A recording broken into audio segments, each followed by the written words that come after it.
CDS general Bipin Rawat और उनकी पत्नी मधुलिका रावत ने जिंदगी भर जैसे एक दूसरे का हाथ थामे रखा, वैसे ही मौत का दामन भी एक दूसरे का हाथ थाम कर ही ओढ़ा। उनकी शादी 1985 में हुई थी। तब से लेकर आज तक मधुलिका उनका कवच बनकर उनके साथ रही, एक आदर्श पत्नी की तरह ही अपने पति की ताकत बनकर पीछे खड़ी रही। इसके अलावा उन्होंने जनरल बिपिन रावत का आर्मी के कार्य में भी सहयोग जारी रखा।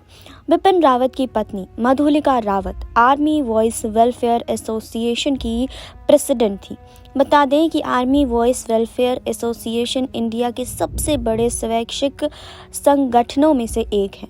वह सेना के अधिकारियों, जवानों की पत्नियों, उनके बच्चों और आर्मी डिपेंडेंट फैमिली के कल्याण के लिए काम करती थी। वो इतने बड़े अधिकारी की पत्नी थी, लेकिन एक कुशल गृहिणी की तरह रहती थी। अपने पति का सहयोग करने के साथ ही वो सोशल वर्क भी किया करती थी। 1966 में स्थापित आर्मी वाइफ वेलफेयर एसोसिएशन का काम बड़ी साझेदारी से देखती थी। बिपिन रावत का परिवार कई पीढ़ियों से भारतीय सेना में अपनी सेवा दे रहा है। उनके पिता लक्ष्मण सिंह लेफ्टिनेंट जनरल के पद से रिटायर हो चुके हैं। वहीं उनकी मां पूर्व विधायक किशन सिंह परमार की बेटी है। उनका परिवार बहुत बड़ा है। उनके परिवार में पत्नी मधुलिका और बेटियां हैं जिनका नाम कृतिका और तारिणी है। सीडीएस रावत से पहले उनकी 2 पीढ़ियां सेना में अपनी सेवा दे चुकी हैं। इसके अलावा आपको बता दें कि बिपिन रावत ने बहुत कुछ किया है अपनी ज़िंदगी में। इसके अलावा उनके परिवार व रिश्तेदार भी सेना में रह चुके हैं। आपको बता दें कि उत्तराखंड में जन्मे देश के सीडीएस बिपिन रावत की ससुराल मध्य प्रदेश के शहडोल में है। उनकी पत्नी मधुलिका रावत राज परिवार की बेटी है। मधुलिका सव कुंवर मिंगदेव सिंह की बेटी है। ब्रिगेड सिंह रीवा घराने से ताल्लुक़ रखते हैं। वहीं जनरल बिपिन रावत की बात करें तो उन्होंने देहरादून और शिमला में पढ़ाई पूरी की थी। उसके बाद एनडीए आईएएस देहरादून से सेना में एंट्री ली थी।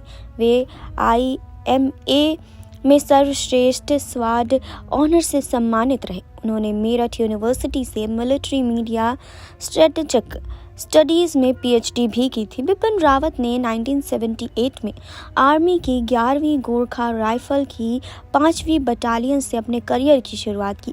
बता दें कि बिपिन रावत देश के पहले चीफ ऑफ डिफेंस स्टाफ थे। बिपिन रावत अधिक ऊंचाई वाले इलाकों में युद्ध एवं अन्य गतिविधियों के एक्सपर्ट रहे हैं। उन्हें वीरता के लिए कई बार पुरस्कार भी मिल चुके हैं। जी हाँ, बिपिन रावत और मधुलिका रावत दोनों की जोड़ी इतनी खास थी। दोनों जब साथ में निकलते थे तो लोग हमेशा इनकी तारीफ करते थे।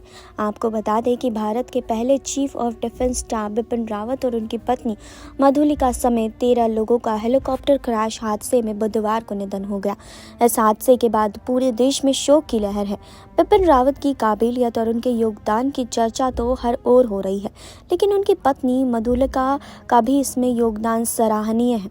जी हाँ, आपको बताते हैं कि कैसे पर्दे के पीछे रहकर मधुलिका रावत देश की सेवा में लगी हुई थी और पति का हमेशा साथ देती थी। भारतीय सेना के पहले सीडीएस जनरल बिपिन रावत पत्नी मधुलिका रावत मध्य प्रदेश के शहडोल जिला निवासी नेता कुंवर मृंगेद सिंह की बेटी थी। जी हाँ, मृंगेद सिंह का संबंध शहडोलपुर जिले में स्थित सोहागपुर रियासत से है। Madhulika Rawat army voice welfare association यानी आपको बता दें कि आवा की प्रेसिडेंट भी थी। आर्मी वॉइस वेलफेयर एसोसिएशन भारतीय सैनिकों की पत्नी, बच्चों और उन पर निर्भर अन्य सदस्यों के वेलफेयर के लिए काम करने वाला देश का सबसे बड़ा एनजीओ है। वह आर्मी सैनिकों के विधवाओं को मदद पहुंचाने वाली एक संस्था से भी जुड़ी थी। इसके अलावा मिसेस रावत विभिन्न वेलफेयर प्रोग्राम और कैंपेन में सक्रिय भूमिका निभा चुकी थी। इस वीर नारी और दिव्यांग बच्चों के लिए वेलफेयर कार्यक्रम में शामिल थी। सीडीएस जनरल बिपिन रावत की पत्नी मधुलिका रावत ने अपनी पढ़ाई दिल्ली से पूरी की। उन्होंने दिल्ली विश्वविद्यालय से मनोविज्ञान में ग्रेजुएशन किया था। आवा के अलावा वह विभिन्न सामाजिक कार्यों, खासकर कैंसर पीड़ितों के लिए लगातार काम कर रही थी।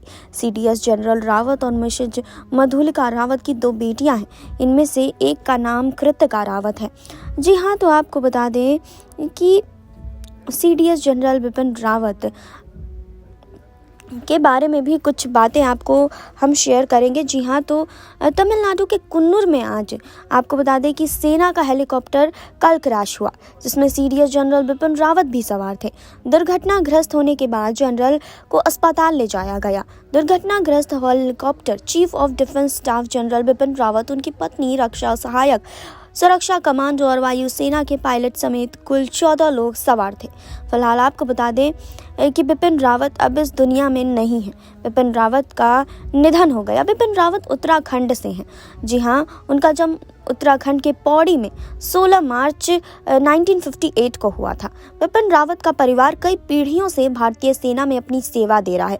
उनके पिता लक्ष्मण सिंह लेफ्टिनेंट जनरल के पद से रिटायर हो चुके हैं।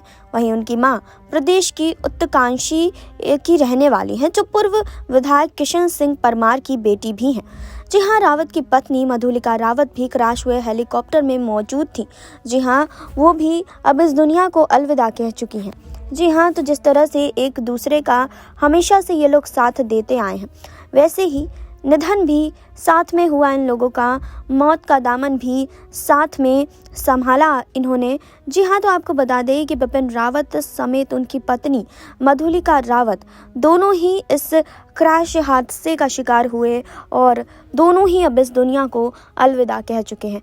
हर कोई हर समय आपको बता दे कि ये जानने की कोशिश कर रहा है कि आखिर उस दिन क्या हुआ था, किस तरह से वो हेलीकॉप्टर क्रैश हुआ और कैसे इतनी हालत ख़राब हो गई कि जो 14 लोग इस हेलीकॉप्टर पर सवार थे, जो 14 लोग इस हेलीकॉप्टर पर थे, वो सब के सब मौत के घाट उतर गए। वहीं आपको बता दें कि भारतीय सेना के पहले सीडीएस जनरल बिपिन रावत की जो पत्नी है मधुलिका रावत, उन्होंने भी देश के लिए बहुत कुछ किया है।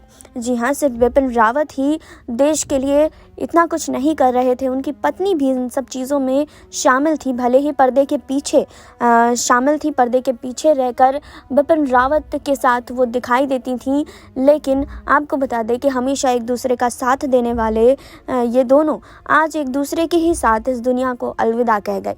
जी हाँ, तो जिस तरह से बिपिन रावत का 2015 में भी हेलीकॉप्टर क्रैश हुआ था, लेकिन उस समय बिपिन रावत बिल्कुल सही सलामत घर लौट आए थे।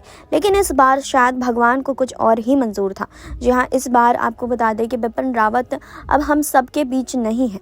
बिपिन रावत अब हम सब को छोड़कर चले गए हैं। जी हाँ, बिपिन रावत समेत उनकी पत्नी भी इस दुनिया को अलविदा कह गई हैं। जी हाँ, जिस तरह से एक दूसरे का इन्होंने ज़िंदगी भर साथ दिया, एक दूसरे के साथ हमेशा खड़े रहे, उसी तरह आपको बता दें कि एक दूसरे के ही साथ मौत को भी इन्होंने गले लगाया है। जी हाँ, तो हम इनकी आत्मा की शांति की दुआ करते हैं। आप भी दुआ कीजिए। बने रहिए हमारे साथ। नेक्स्ट 9 न्यूज़ से सुरभि की रिपोर्ट।